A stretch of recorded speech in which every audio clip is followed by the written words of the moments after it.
l'Académie de l'éloquence de l'IFG Executive Education présente le tour de la culture générale en 80 notions par Éric Cobast. Saison 7, la représentation de la réalité. Le langage est un système et une faculté. Comme système, c'est un ensemble de signes et de règles. Comme faculté, c'est un pouvoir, c'est une capacité. Les hommes sont ainsi capables de produire des systèmes de signes. Le langage, c'est donc à la fois la capacité elle-même et le produit de cette capacité. Ferdinand de Saussure, qui invente au début du XXe siècle la science moderne du langage, qu'on appelle la linguistique, Saussure donc associe à cette définition du langage spécifiquement humain celle de la langue. La langue définie comme un usage commun du langage, et puis celle de la parole, définie comme un usage singulier du langage. La langue, c'est le langage de tous, et la parole, le langage de chacun. Commençons donc par la langue. C'est le langage de tous, disais-je. Mais depuis Babel, les hommes ne parlent pas tous la même langue. On se souvient du texte de la Genèse, je cite, « Toute la terre avait une seule langue et les mêmes mots. Après avoir quitté l'Est, ils trouvèrent une plaine dans le pays de Shiner et s'y installèrent. Ils se dirent l'un à l'autre, « Allons, faisons des briques et cuisons-les au feu. » La brique leur servit de pierre et le bitume de ciment. Ils dirent encore, « Allons, construisons-nous une ville et une tour dont le sommet touche le ciel et faisons-nous un nom afin de ne pas être dispersés sur toute la surface de la terre. » L'Éternel descendit pour voir la ville et la tour que construisaient les hommes, et il dit, « Les voici qui forment un seul peuple et ont tous une même langue, et voilà ce qu'ils ont entrepris. Maintenant, rien ne les retiendra de faire tout ce qu'ils ont projeté.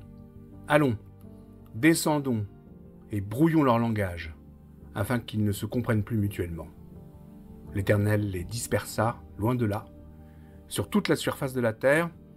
Alors ils arrêtèrent de construire la ville, c'est pourquoi on l'appela Babel, parce que c'est là que l'Éternel brouilla le langage de toute la terre, et c'est de là qu'il les dispersa sur toute la surface de la terre. Quel pouvoir extraordinaire détiendraient en effet les hommes s'ils parlaient tous la même langue. Alors on va y revenir lors du prochain podcast. Mais au-delà, ou en deçà de la valeur symbolique du texte biblique, comment comprendre la diversité des langues? Comment est-elle simplement possible? Saussure y revient, grâce à la définition qu'il donne de la spécificité du signe linguistique.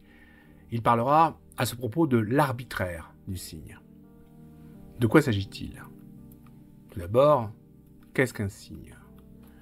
Un signe est un élément sensible, associé, lié à quelque chose qui lui est étranger, extérieur.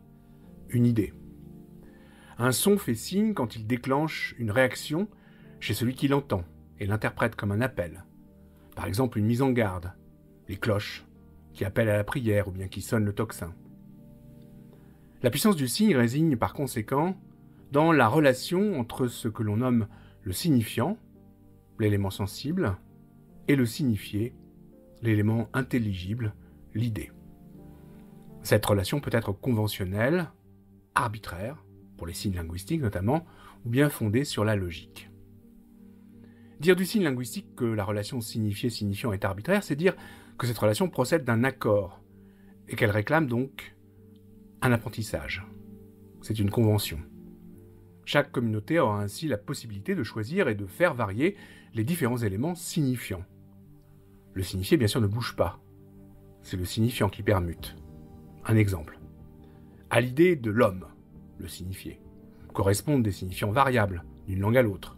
Par exemple, la combinaison sonore anthropos en grec, homo en latin.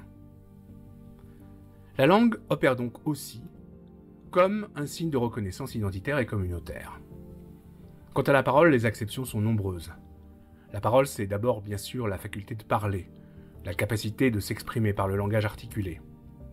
Mais parole désigne aussi tout énoncé porteur de signification, tout énoncé auquel nous accordons un sens, donc de la valeur et de l'importance. Et puis, il y a cette troisième acception. Ce n'est plus la parole que l'on prend, ce sera plutôt la parole que l'on donne. La parole au sens de promesse, d'engagement. La parole devient alors ce qui nous implique totalement dans notre relation aux autres et au monde. Elle n'est plus seulement ce par quoi je pense le monde, elle est déjà la manière dont je l'interprète. Voilà pourquoi la parole est un usage impliqué, engagé du sujet, dans son maniement du langage. C'était le tour de la culture générale en 80 notions par Éric Cobast, un podcast proposé par l'Académie de l'éloquence de l'IFG Executive Education.